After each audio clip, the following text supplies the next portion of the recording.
Welcome back to the channel, guys. Thank you so much for tuning in today. So today is going to be part 2 of the weight loss resistance video that I did the last video.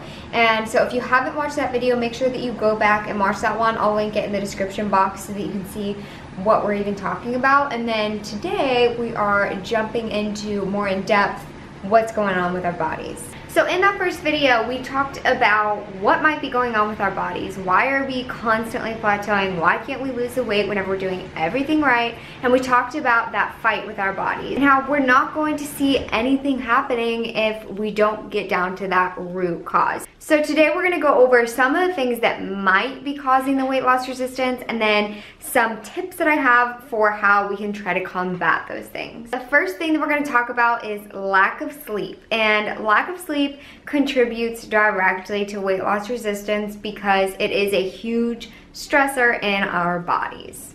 Now, we're going to talk about stress in just a second, but sleep directly contributes to some hormonal imbalances, specifically in cortisol, which is that stress hormone, and then in our hunger hormones as well. So with insulin, with our metabolism, and with leptin, which is our hunger hormone. So whenever we have an increase in our leptin, so we have a lack of sleep, which contributes to an increase in leptin most of the time. So most of the time, whenever we are having that lack of sleep, whenever we're tired, whenever we're exhausted, we didn't get enough sleep or quality sleep, most of the time that's gonna cause us to overeat because our hormones are telling us, hey, I need energy, this whole thing needs energy, we are hungry. So it oftentimes will cause us to overeat if we have a lack of sleep. Also, with the lack of sleep, we're going to have a poor performance. So this can be with our bodies. Obviously, I think we can all agree that if we're tired, if we have lack of sleep, we're exhausted, we don't want to exercise, we're feeling lazy, or if we do exercise, it's not the greatest workout. So I think we can all agree that, you know, if we're tired, we're exhausted, we didn't get good sleep, we don't perform the best at work or with our duties. So that can contribute to poor physical performance and poor brain performance. So not only in the way that our brain is functioning, but it can cause us to make some pretty poor decisions regarding our nutrition because we're tired, we're exhausted, we just want some comfort, we want that quick energy. So that's kind of what can happen when you have a lack of sleep. It really affects several different things in our bodies that can contribute to that weight loss resistance. So some tips on sleep and how we can get better quality sleep. So we want to make sure that we're getting enough sleep. So 7 to 10 hours is like that magical window that is recommended for getting in enough sleep, letting our bodies replenish, relax, get refreshed, everything like that. You also want to make sure that you're getting quality sleep. So proper sleep hygiene includes things like having a nightly routine, getting off of any technology, making sure that you're dimming down the lights, letting your body really settle down. It could be taking a bubble bath, like Epsom salt bath right before bed. It could be reading, journaling, meditating. You also want to make sure that you have a really cold, comfy room to sleep in, that it's super, super dark, things like that. So getting enough sleep and getting quality sleep is super, super important to make sure that sleep is not contributing to your weight loss resistance. Now moving on to stress. So whenever we think of stress, we typically think of things like work or relationship problems or money or these problems that make us stressed out. But things like food or exercise or hormones, these things cause stress in our bodies exactly the same way as our problems do. So even if you may think that you don't have much stress in your life, you need to take a good look at your internal environment and things like lack of sleep, food sensitivities, digestive issues, hormones. All of these things are stressors in the body. Now, cortisol is our stress hormone and it rises and falls with how much we need it, how much we need that cortisol pumping. Now the thing is, we need cortisol in the body. It's absolutely necessary for that fight or flight response. We need that.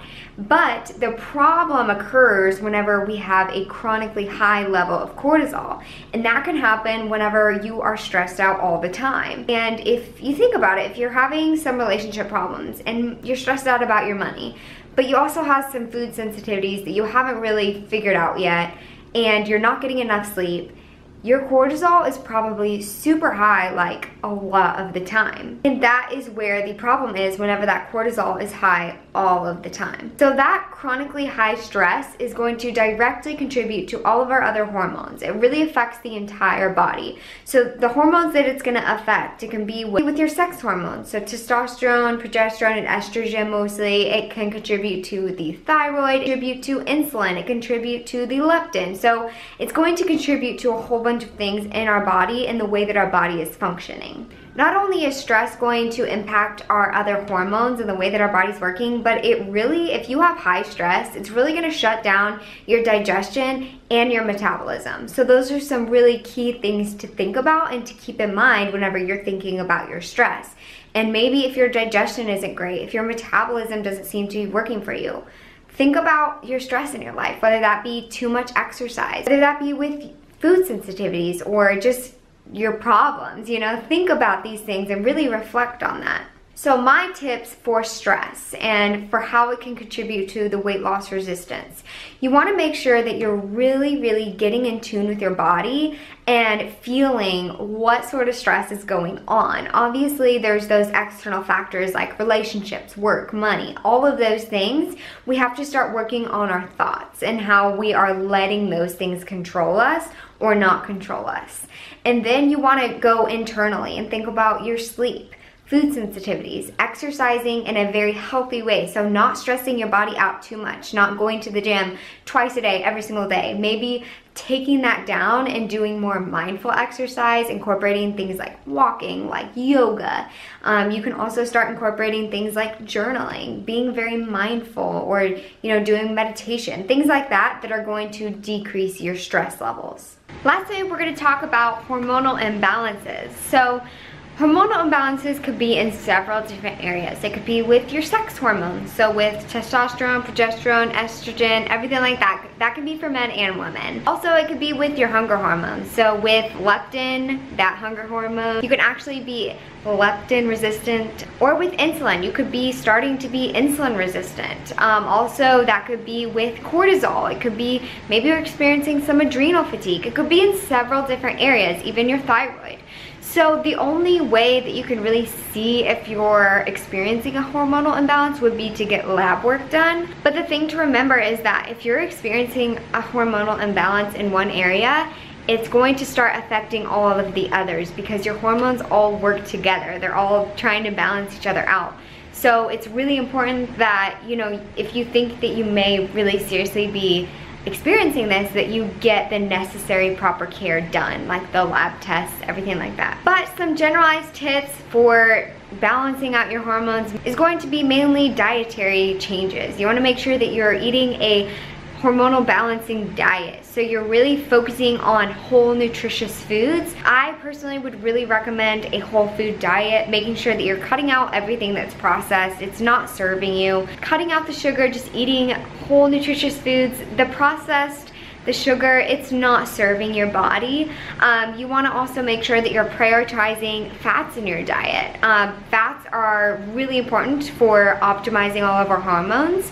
So making sure that you're getting in the whole nutritious fats in your diet, like coconut oil, like nuts and seeds, things like animal fats, like the healthy fats, like grass-fed beef and all that sorts of things. Making sure that you're getting in those really healthy fats, and then cutting out the processed junk in your diet that's not serving your body. You also want to make sure that if you're not already exercising, that you are. All of us need exercise in our body. It's a good stress.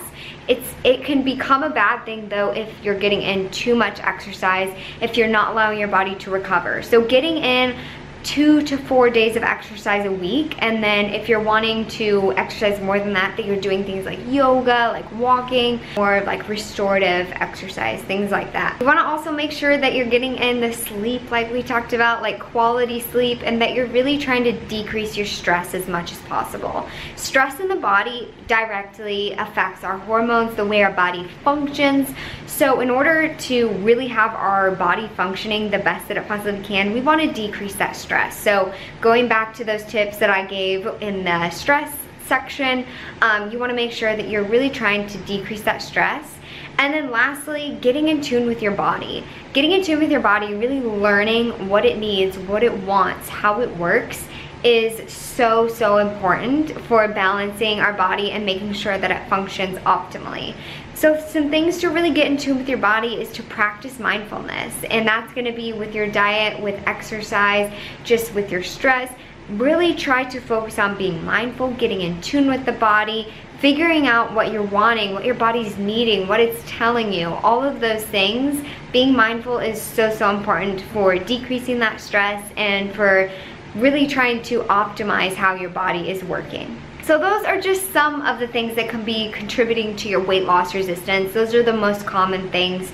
But weight loss resistance is a real thing. That's what y'all need to realize. It is a thing, and exercising more and eating less food, how is that going to help with those root issues? How is that going to help your body? It is not. It's not going to help the body. So if you're trying to just fix the weight loss resistance by exercising more with eating less, think about what that could be doing to your body. Is that serving you? Is that helping you? Most of the time, exercising more and eating less is not the answer if you're experiencing weight loss resistance. Trying to fix the root issue with just exercising more, eating less, it's going to make those root issues a lot worse. You have to go back and fix that root issue, and then your body is going to thank you. It's going to be working optimally. You're gonna feel good and you're gonna look good because you can finally start working together with your body as one. You're finally gonna be in tune with your body, and it's going to work for you if you actually fix these root issues. So to conclude, stop fighting with your body. Nothing's going to be achieved if you just keep fighting. You're just going to get more and more resistance from your body.